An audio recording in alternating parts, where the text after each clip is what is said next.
রহস্য রোমাঞ্চে ঘেরা বাংলা তথা বিশ্ব সাহিত্যের নানান গল্প নিয়ে আসছি আমরা আমাদের চ্যানেল মৃতের শহর। হ্যালো এভরিওয়ান, আমি সুপ্রতিম। আপনারা শুনছেন সাসপেন্স স্টেশন মৃতের শহর। আজ আপনাদের জন্য সৌরভ মুখোপাধ্যায়ের লেখা ভাঙা দেয়াল। শুরু হচ্ছে আজকের গল্প।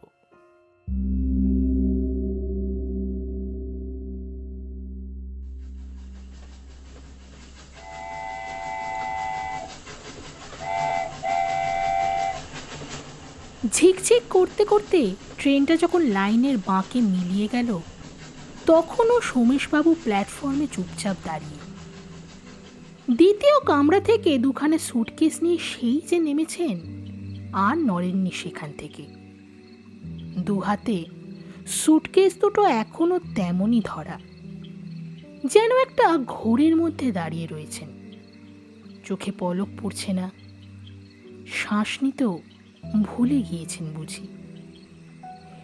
এই টুমজুর স্টেশন। 42 বছর পর আজ এই প্ল্যাটফর্মে আবার পা রাখলেন সোমেশ মল্লিক। 42 বছর, হ্যাঁ, যেন আগের জন্মের কথা। শেষবার এই স্টেশন চত্বরে পা রেখেছিলেন তখন বয়স 10। হাত ধরা ছিল বাবার হাতে। ওই উল্টো দিক থেকে একটা ট্রেন এসেছিল। বাবা মার সঙ্গে সেই ট্রেনে চেপে বসেছিলেন। তখন সদ্য ক্লাস 4 থেকে 5। এমন সময় হঠাৎই বাবার বদলির অর্ডার। তারপর যেমন যেমন হয়, স্কুল থেকে টিসি নেওয়া, দোকান বাজারে পাওনা গন্ডা মেটানো, বাক্স প্যাঁচড়া গোছগাছ, ভাড়া ঘরের চাবি বাড়িওয়ালার হাতে তুলে দেওয়া, এবং অবশেষে ডাউন ট্রেনের কামরায় উঠে পড়া, ফের অন্য জেলায় গিয়ে সংসার পেতে বসার জন্য। সেই শেষ দিনটার কথা এখনো মনে আছে। ট্রেন ছেড়ে দেওয়ার পর জানলার শিকগুলোয় ছোট্ট গালটা চেপে যত দূর চোখ যায় দেখতে চাইছিল ছেলেটা। বাবা যখন পিঠে হাত রেখে অন্যমনস্ক গলায় বললেন, কিছু ফেলে আসিসনি তোরে? সে একটা ঢোক গিলে জোরে জোরে মাথা নেড়েছিল। একটু হাসিও যেন ফোটাতে চেয়েছিল ঠোঁটে। না, কিচ্ছু ফেলে আসেনি। কিন্তু আজ প্রৌঢ় সোমেশবাবু জানেন, তিনি সেদিন ভুল বলেছিলেন। সেদিনের সেই 10 বছরের ছেলেটা এই অখ্যাত মফস্বলে ফেলে গিয়েছিল তার সবচেয়ে দামি জিনিস, তার শৈশবকে। নতুন জায়গায় গিয়ে সেটা আর কখনো ফিরে পায়নি সে। সারা জীবন ধরে সেই ফেলে যাওয়া শৈশব স্মৃতি তোল পার করেছে সোমেশ মল্লিককে। আধো ঘুমের মধ্যে কিংবা গাঢ় তন্দ্রায় কতবার যে হানা দিয়ে গেছে সেই অপূর্ব রং মেশানো ছবি, তার ইয়ত্তা নেই। তীর তীরে জলের ধারা নিয়ে বয়ে চলা সরস্বতী নদী, পাড়ে ঝুঁকে পড়া অশ্বত্থ গাছ, ক্যাঁচকোচ শব্দ তোলা সাঁকো, কপি ক্ষেতের মাঝ বরাবর পায়ে চলা আলপথ, পিচ রাস্তার ধারের সেই বরফ কল, অনাথের তেলে ভাজার দোকান, রক্ষাকালীর বেদি লাল সিমেন্টে বাঁধানো সেই চাতাল, ধর্মতলা প্রাইমারি স্কুলের লাগোয়া ধুলোড়া মাঠ, বল খুঁজতে বাসবনে ঢুকে পড়ে সেই আলো আঁধারের গা ছমছম, চরকতলার গাজন, কাছারি বাড়ির দুর্গাপুজো, চৌধুরীদের উঠোনে রাস, শ্যাওলা ধরা ইঁটের পাজার পিছনে লুকোচুরিগুলোকে দারুণ জমত। সন্ধেবেলা বাসা বাড়ির উল্টো দিকের ছাতিম গাছ থেকে কি যে নেশা ধরানো গন্ধ। হ্যাঁ, সব মনে আছে সোমেশবাবুর। হারানো সেসব দিনের গায়ে ধুলো জমেনি এতটুকু। আজ এই 52 বছর বয়সে বড় ইচ্ছে হয় সেই সমস্ত ছবির একদম মধ্যিখানে গিয়ে দাঁড়াতে। আর ভাগ্য তাকে এনেও দিয়েছে সেই সুযোগ। আজ আবার সোমেশ মল্লিক এসে দাঁড়িয়েছেন তার হারানো শৈশব রাজ্যের দোরগোড়ায়। একদিন তার বাবার বদলির অর্ডার তাকেই গাছগাছালি ছাওয়া শান্ত জনপদ থেকে ছিনিয়ে নিয়ে গিয়েছিল। আজ ৪২ বছর পরে নিজের চাকরি জীবনের শেষ ধাপে দাঁড়িয়ে সোমেশবাবু বদলি হয়ে এলেন এইখানে, এই ডোমজুর ব্লকে। জীবনের এক একটা বৃত্ত কেমন অদ্ভুতভাবে পূর্ণ হয়ে যায় না? প্ল্যাটফর্মে দাঁড়িয়ে চারপাশটা দেখতে দেখতে বুকের মধ্যে কেমন একটা শিরশির করছিল সোমেশবাবুর। খুব একটা বদলেছে কি জায়গাটা? প্ল্যাটফর্মটা অনেক বড় হয়েছে। পূবের দিকের ঢালু রাস্তাটা মাটির ছিল, এখন ইটপাতা। বাস স্ট্যান্ডের এলাকাটা খুব সরগরম বলে টের পাওয়া যাচ্ছে এখান থেকেই। দক্ষিণ দিকের খোলা মাঠখানা অবশ্য একই রকম রয়েছে, কেবল চারপাশে বাউন্ডারি ওয়ালটা আগে ছিল না। পাশের ক্লাব ঘরটা টালির চালা ছিল, এখন দোতলা পাকা বাড়ি। পশ্চিমের স্কাইলাইনে সেই একই ঝুপসি গাছের সারি, মাথা উঁচু করা তাল আর নারকেল। ওদিকেই নদী, আর মাঠের বাঁ দিকে 4 তলা ফ্ল্যাট বাড়ি, কিংবা এদিক ওদিকে আকাশে উকি দেওয়া মোবাইল টাওয়ারগুলো। ৪২ বছর আগে তাদের থাকার কোনো সম্ভাবনাই ছিল না। নতুন বলতে ওইগুলোই। খুব বেশি বদলায়নি বোধহয়, অথবা কে জানে, হয়তো অনেক কিছুই বদলেছে। সোমেশ একটা ছোট্ট শ্বাস ফেলে সিঁড়ি দিয়ে নামতে শুরু করলেন। তিনি নিজে কতটা বদলেছেন এই ৪২ বছরে। মাথার চুল 50 ভাগ সাদা, কপালের দিকটায় সামান্য টাক, চোখে পুরু চশমা, মুখে বিস্তর রেখার কাটাকুটি। ইদানিং একটু থপথপে হয়ে গিয়েছেন গত বছরের হার্ট অ্যাটাকটার পর। একা মানুষ, বাবা মা গত হয়েছেন বহুদিন। বিয়ে থা করেননি সোমেশবাবু, কোনো পিছুটানও নেই। হ্যাঁ, ভুল। নিজের মনেই মাথা নাড়লেন সোমেশ। আছে, পিছুটান আছে। এই এত বছরে একটি টান অনুভব করেছেন, তীব্র ও আকুল এক বন্ধন। কতবার স্বপ্নে দেখেছেন তাদের সেই ফেলে যাওয়া ছোট্ট ভাড়া বাড়ির সামনে ছাতিম তলায় দাঁড়িয়ে কে যেন তাকে হাতছানি দিচ্ছে। গভীর ঘুমের মধ্যে প্রায় একটা দেওয়াল দেখতে পান, একটা পার্টিশন ওয়াল। তার উপাস থেকে কে যেন কচি গলায় তার ছেলেবেলার নাম ধরে ডেকে চলেছে অবিরাম। এমন কত দিনই না হয়েছে,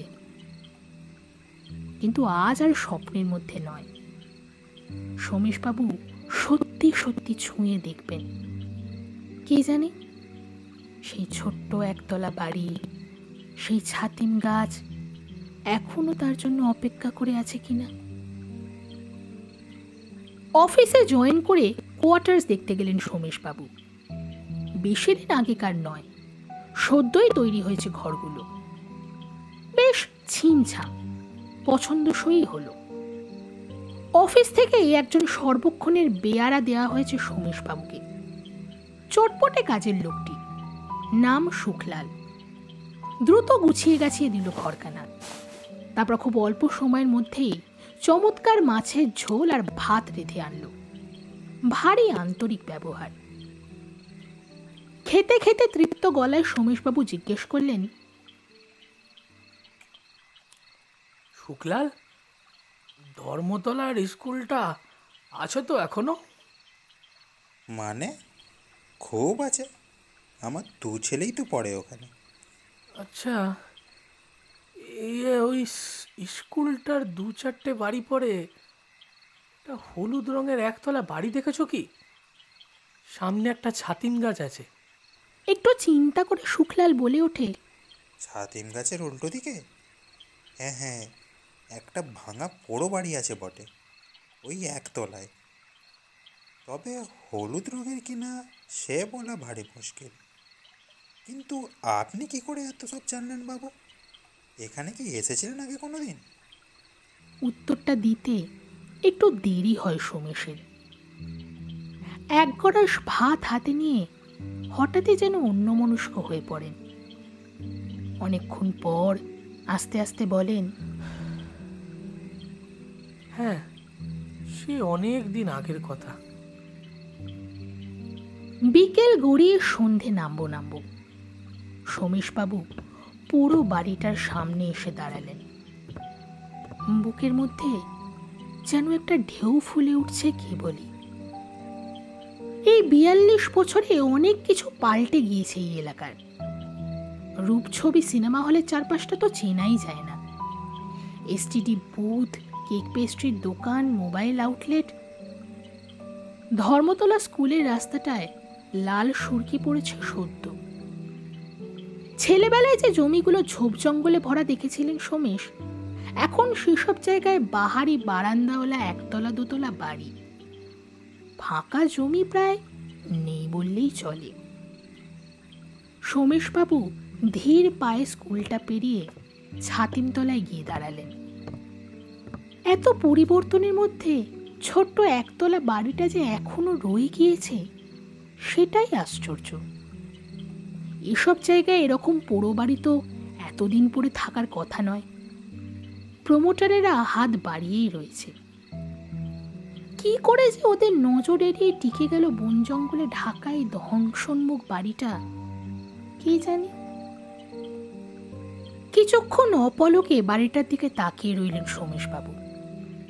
তারপর একদম সামনে গিয়ে গ্রিলের গেটটা ধরে একটু নাড়া দিলেন।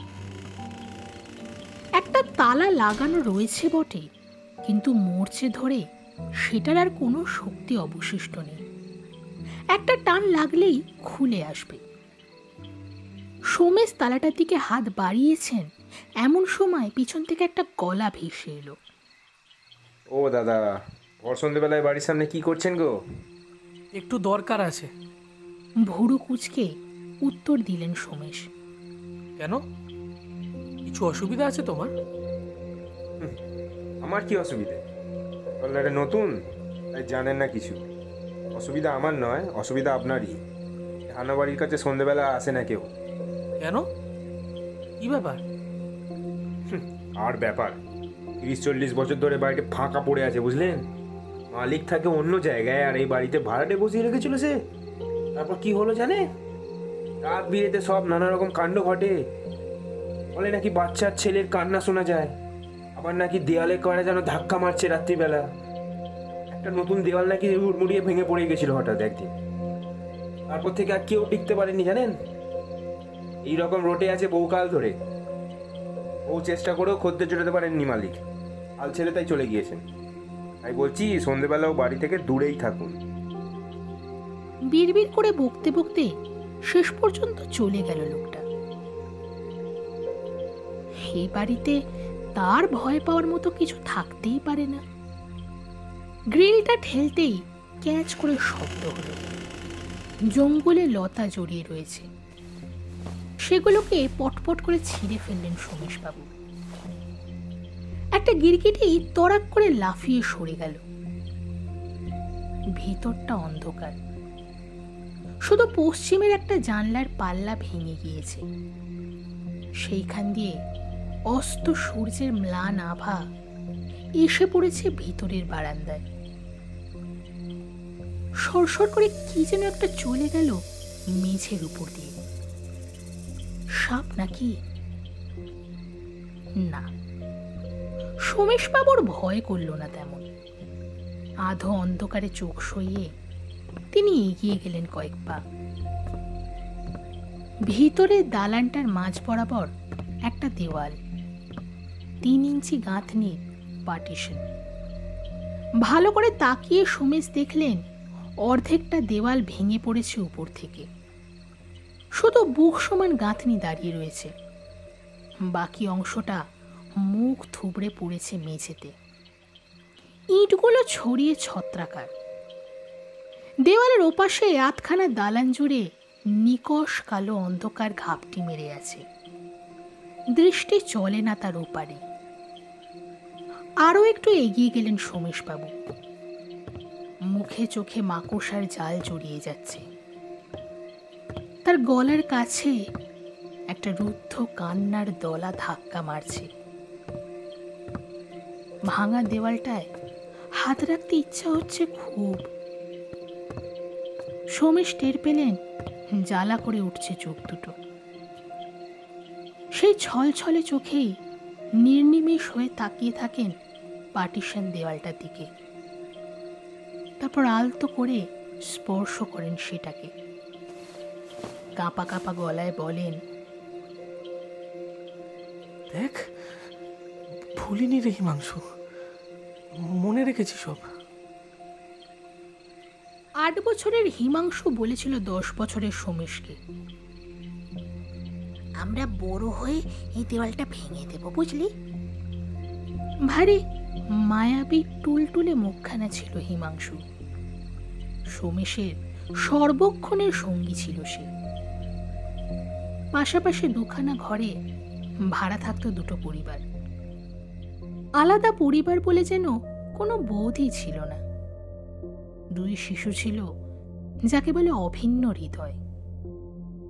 দুজনের মা বাবার মধ্যেও হৃদ্যতা ছিল খুব। একসঙ্গে পিকনিক, যাত্রা দেখা, বেড়ানো। এই বারান্দাটা ছিল কমন।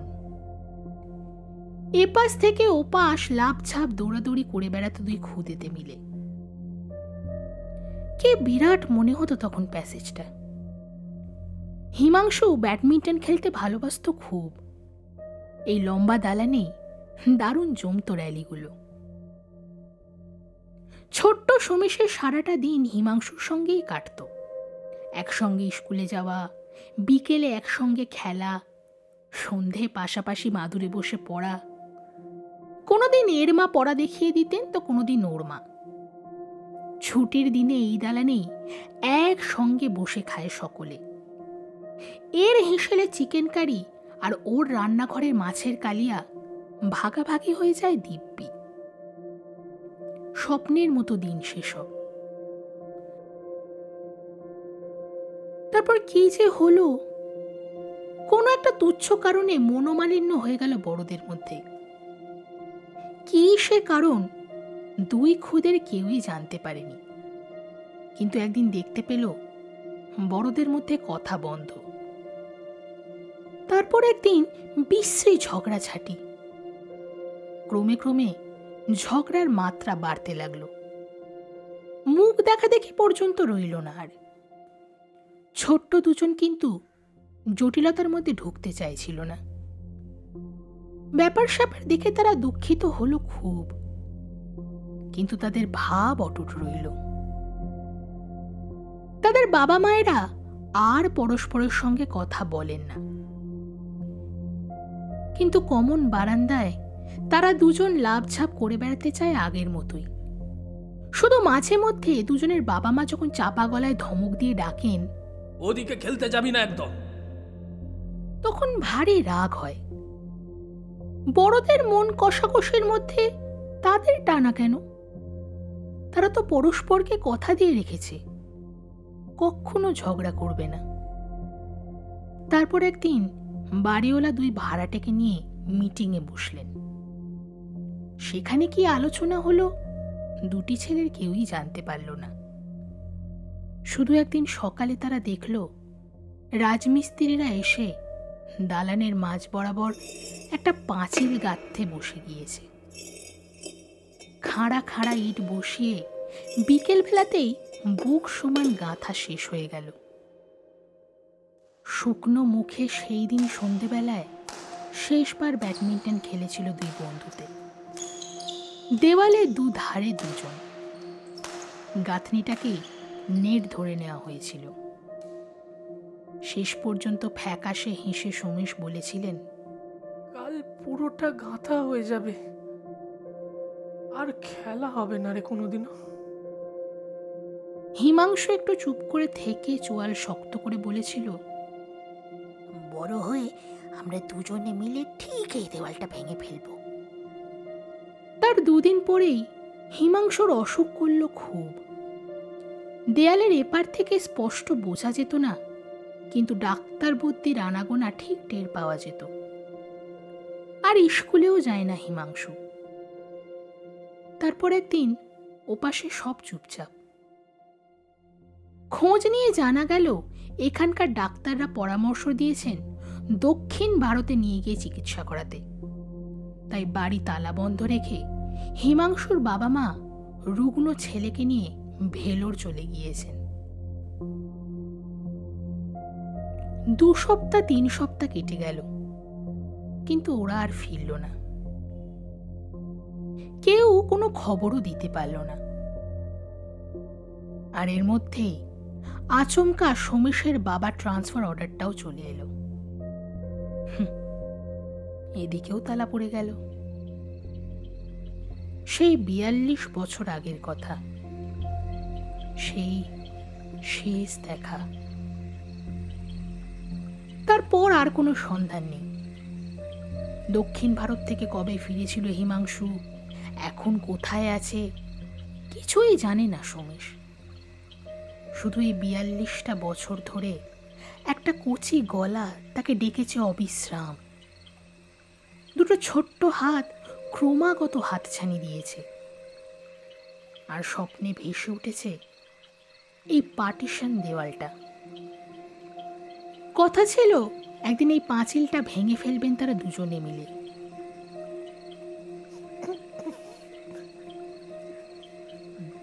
দেখে যা হিমাংশু, সেই দেয়ালটা নিজে নিজেই পড়ে গেছে।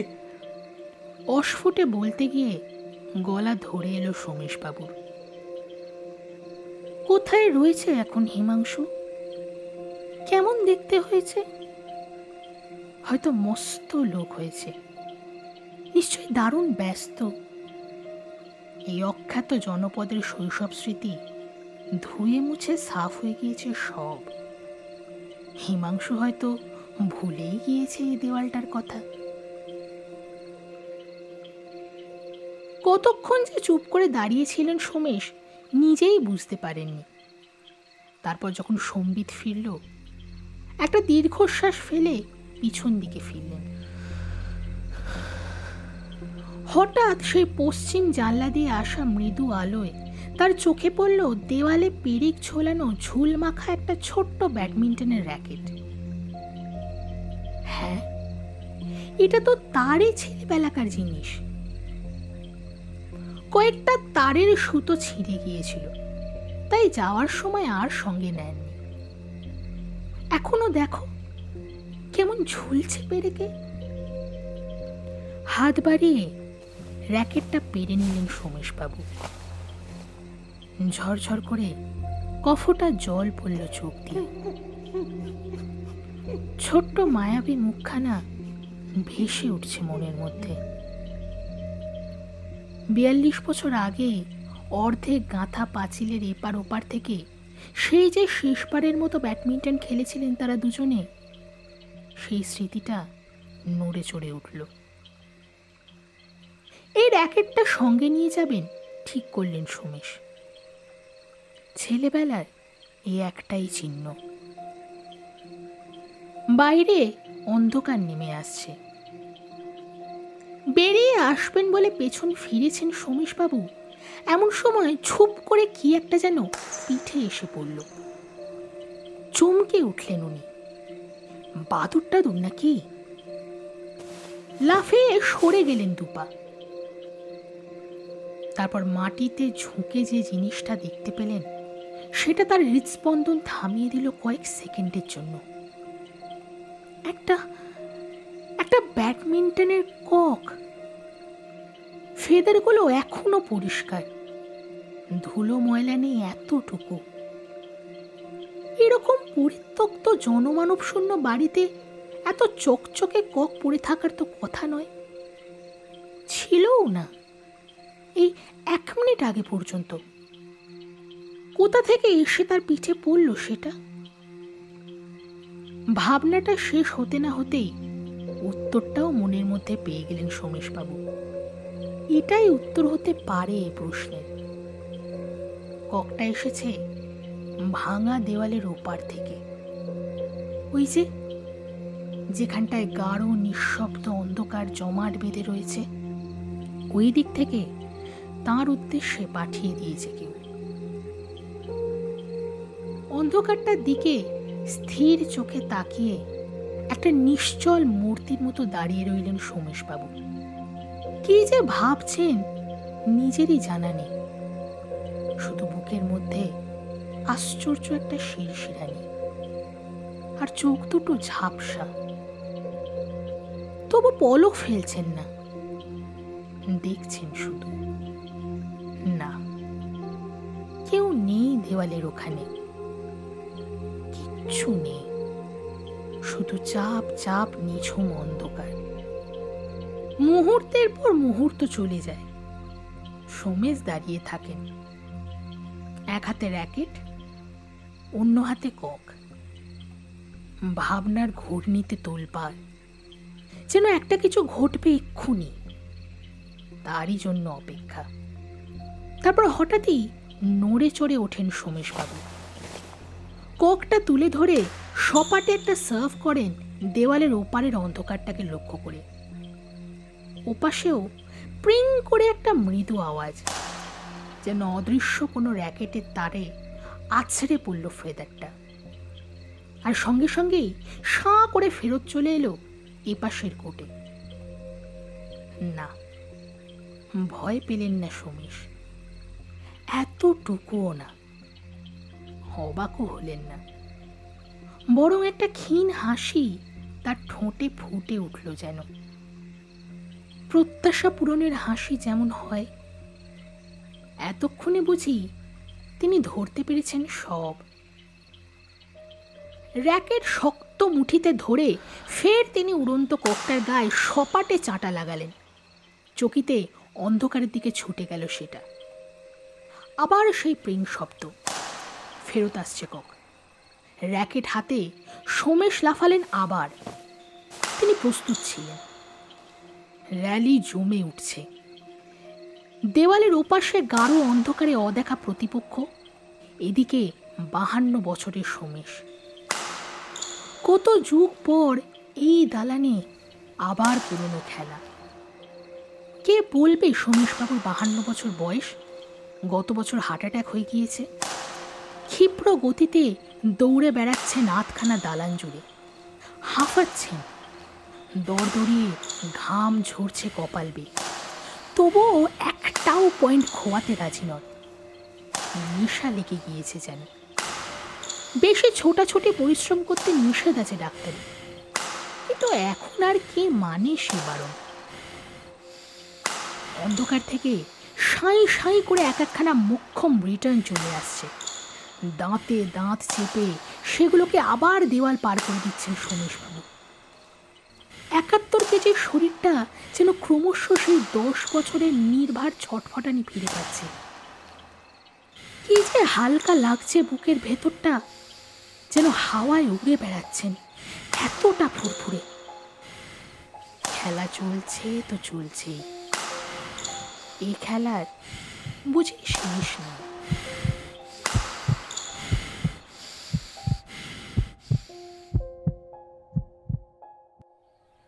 শুক্লালি লোকজন জুটিয়ে খুঁজতে বেরিয়েছিল। ভোরবেলায় পোড়ো বাড়িটার ভিতর দালানে পাওয়া গেল সোমেশবাবুকে। আবর্জনার ভগ্ন স্তূপের মধ্যে উপুর হয়ে শুয়েছিলেন। স্থানীয় ডাক্তারও চলে এলেন শিগগিরই। কয়েক সেকেন্ড দেখলেন শুধু, বললেন, মনে হয় আগে একবার হয়েছিল এটা, এবারেরটা ম্যাসিভ, সময় দেয়নি একদম। শুক্লাল চোখ মুছছিল। ডাক্তার নিজের মনেই বললেন, মৃত্যু যন্ত্রণাটাও টের পাননি একেবারেই। মুখখানা দেখো, কি অদ্ভুত একটা আনন্দের ভাব, তাই না? যেন হাসতে হাসতে শেষ নিঃশ্বাস ত্যাগ করে বেরিয়ে। শুনছিলেন আমাদের আজকের গল্প ভাঙা দেওয়াল। রচনা সৌরভ মুখোপাধ্যায়। সোমেশবাবু ও সোমেশবাবুর বাবার ভূমিকায় সুপ্রতিম, শুক্লালের ভূমিকায় সমীর, জনৈক লোকের ভূমিকায় সন্দীপ, ডাক্তারের ভূমিকায় দেবজিৎ, গল্পের কথক ও হিমাংশুর ভূমিকায় আমি শুভপ্রিয়া। আমাদের ফলো করতে পারেন আমাদের ফেসবুক ও ইনস্টাগ্রামের পেজে। সাসপেন্স স্টেশন মৃতের শহর এই নামে। দেখা হচ্ছে খুব তাড়াতাড়ি আরেকটি নতুন রোমাঞ্চকর পর্ব নিয়ে। সঙ্গে থাকুন।